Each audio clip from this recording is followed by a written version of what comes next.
যে জায়গাটিতে দাঁড়িয়ে আছি এখানে আসলে মানে শান্তি লাগার মতো একটা জায়গা, বিশাল বড় ফাঁকা জায়গা, তার কারণে বাতাসটা একদম শরীরে এসে লাগে।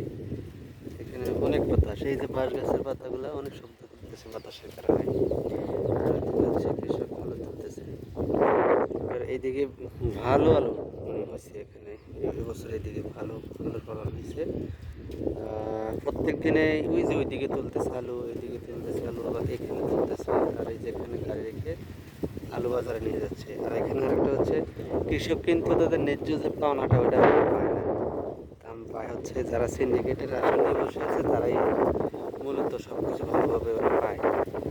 কৃষক এই রোদে ফুলে কী পরিমাণ যে রোদ, আমি তো একটা ছায়ার মধ্যে দাঁড়িয়ে আছি, তার সেজন্য আমার গরম লাগতেছে না। তো কৃষক কী পরিমাণ যে কষ্ট করে এই রোদের মধ্যে রোজা থাকে, কিন্তু তাদের যে নিজের ফলনটা ওরা পায় না, এটা ঠিক এই সিন্ডিকেটের হাতে ছেড়ে দেয়।